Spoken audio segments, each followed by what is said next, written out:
இந்திய விடுதலை போராட்ட வீரர் தகைசால் தமிழர் ஐயா RNK அவர்களின் மறைவு பாட்டாளி வர்க்கத்திற்கு நேர்ந்த பேரிழப்பாகும். 100 ஆண்டுகள் நிறைவாழ்வு வாழ்ந்தவர் என்றாலும் கூட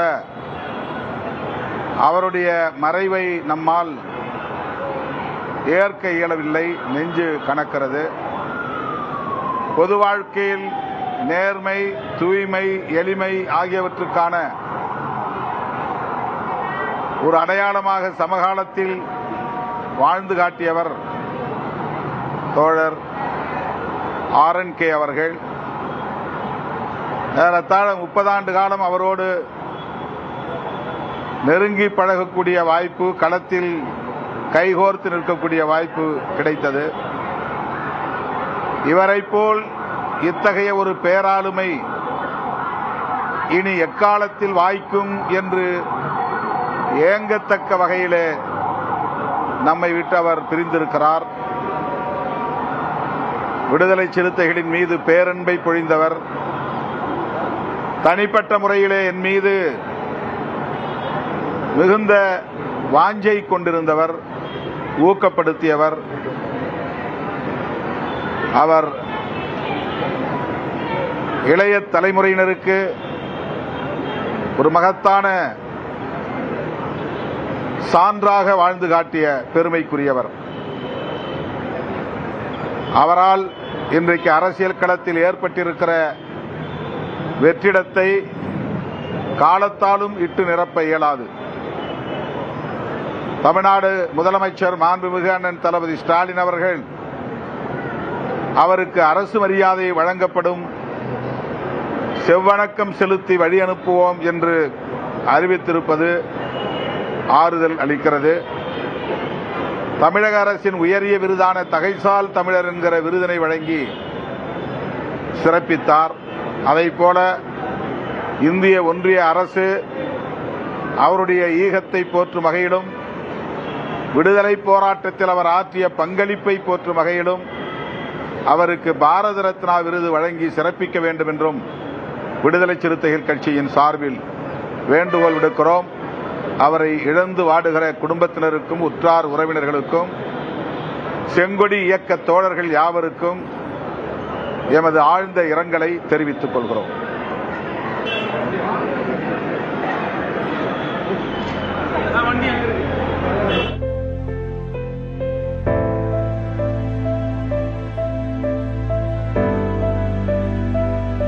தோழர் நல்லக்கண்ணுவுடன் நாம் அரசியல் களத்தில் பயணித்தது நம்மளுடைய பாக்கியம் என பல்வேறு அரசியல் கட்சி தலைவர்களும் புகழஞ்சலி செலுத்திய காட்சிகளையும் நம்மால் நேரலையில் பார்க்க முடிகிறது.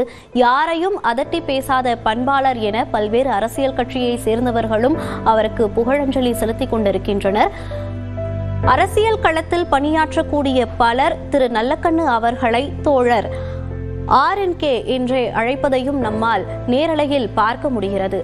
அரசியல் களத்தில் பயணிக்கும் பலர் அவரை தோழர் நல்லக்கண்ணு என்றே அழைப்பார்கள். அரசியல் சார்ந்தும், விவசாயம் சார்ந்தும், இயற்கை வளம் சார்ந்தும் பல்வேறு போராட்டங்களை முன்னெடுத்திருக்கிறார். தொழிலாளர் நலன் சார்ந்து பல்வேறு போராட்டங்களிலும் அவர் ஈடுபட்டிருக்கிறார். பள்ளி பருவத்திலேயே காந்தியவாதியாக திகழ்ந்த திரு நல்லக்கண்ணு அவர்கள் பின்பு வரும் காலத்தில் கம்யூனிஸ்ட் கொள்கையால் ஈர்க்கப்பட்டவர். இன்றைய தமிழக அரசியலின் ஒரு ஆச்சரியம், 101 வயதை கடந்து இன்றைக்கு நம்மை விட்டு மறைந்திருக்கின்றார். அவருடைய இறுதி நாட்களில் கூட இன்றைய முதலமைச்சர், திராவிட முன்னேற்றக் கழக தலைவர் அவரை நேற்றைக்கு முன்தினம் கூட மருத்துவர்களை அணுகி அவரை பார்த்துவிட்டு இன்னும் அவர் நீண்ட காலம் வாழ வேண்டும், தமிழகத்தில் எதிர்கொள்ள வேண்டிய பல்வேறு மதம் ஆச்சரிய அரசியலுக்கு ஒரு சிம்ம சொப்பனமாக திகழ்கின்ற நேர்மையின் முழு உருவம் இன்னும் சில காலம் தமிழகத்தில் இருக்க வேண்டும் என்ற ஒரு நம்பிக்கையோடு மருத்துவ குழுவினரோடு நேற்றைக்கு முன்தினம் கூட மருத்துவமனைக்கு வருகை தந்து மருத்துவர்களோடு கலந்து ஆலோசித்தார். அரசியலிலே பல்வேறு தலைவர்களை கண்டிருப்போம். தன்னுடைய வாழ்நாளில் அதிக நாட்கள் சிறைச்சாலையிலே அதிக நாட்கள் கழித்த ஒரு மூத்த தலைவர் உண்டென்றால் அது மறைந்த தோழர் நல்லக்கண்ணு அவர்களை சாரும். அவருடைய கொள்கைகள் நாட்டிலே மதவாதத்திற்கும் இனவாதத்திற்கும் பிளவு சக்திகளுக்கும் இடமில்லை என்பதை அவர் மறைந்த இத்தருணத்தில் அவர் உயர்த்தி பிடித்த அந்த தியாக தீபத்தை கம்யூனிஸ்ட் இயக்க தோழர்களும் இன்றைக்கு மாண்புமிகு தமிழக முதல்வர் தலைமையில் அமைந்திருக்கின்ற இந்த கூட்டணியும் உயர்த்தி பிடிக்கும்.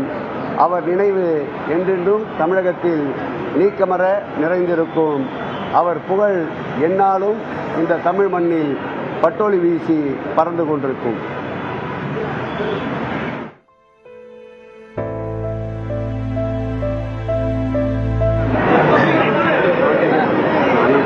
தோழர் நல்லக்கண்ணு நேர்மையின் கடைசி அத்தியாயம், தியாகத்தின் கடைசி அத்தியாயம், எளிமையின் கடைசி அத்தியாயம் இன்று நம்மை விட்டு போய்விட்டது. இவர் வாழ்ந்த காலத்தில் நாமெல்லாம் வாழ்ந்தோம் என்பது மிகப்பெரிய பெருமை. இன்னொரு நல்லக்கண்ணு பேரு கேட்டாற்போல் ஒரு மிகப்பெரிய ஒரு வரலாற்றை உருவாக்கிவிட்டு சென்றுள்ளார். அவர் வழியில் நாம் எல்லோரும் நேர்மையுடன் எளிமையாகவும் அதே நேரம் அவர் கொள்கை பிடிப்பை கையிலேந்தி பாடுபடுவோம். அவருக்கு நக்கீரன் குடும்பத்தின் ஆழ்ந்த இரங்கல். நன்றி.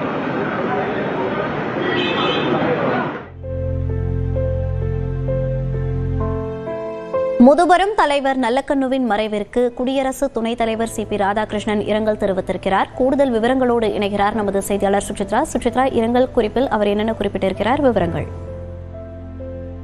பொது வாழ்வில் சிறிதும் தன்னலம் கருதாமல் சமூகத்திற்காக மட்டுமே வாழ்ந்த மகத்தான தலைவர், விடுதலை போராட்ட வீரர், இந்திய பொதுவுரிமை இயக்கத்தினுடைய முன்னோடியான மதிப்பிற்குரிய நல்லக்கண்ணு ஐயாவினுடைய அந்த ஒரு மறைவு என்பது ஆறா துயரம் ஏற்படுத்தியதாக தற்பொழுது துணை குடியரசுத் தலைவர் சிபி ராதாகிருஷ்ணன் எக்ஸ் தளத்தில் பதிவிட்டுள்ளார். தொழிலாளர் உரிமைகள், சமூக நீதி மற்றும் ஒடுக்கப்பட்டோருடைய முன்னேற்றத்திற்காக தமது வாழ்நாளை முழுமையாக அர்ப்பணித்த போராளி ஐயா திரு நல்லக்கண்ணு அவர்கள் என்ற ஒரு கருத்தையும் அவர் பதிவிட்டுள்ளார். எளிமை, நேர்மை, தியாகம் மற்றும் கொள்கை உறுதி ஆகியவற்றில் அனைவராலும் போற்றப்பட்ட பெருந்தகை. அவரது மறைவு பொது வாழ்விற்கும் ஈடு செய்ய முடியாத பேரிழப்பாகும். அவர்தம் பிரிவில் வாரும் குடும்பத்தினர்கள், இந்திய பொதுவுரிமை கட்சியினுடைய தோழர்கள், தமிழக மக்கள் அனைவருக்குமே தனது ஆழ்ந்த இரங்கலை தெரிவித்துக் கொள்வதாக துணை குடியரசுத் தலைவர் சிபி ராதாகிருஷ்ணன் தன்னுடைய பதிவில் அவர் பதிவிட்டுள்ளது குறிப்பிடத்தக்கது.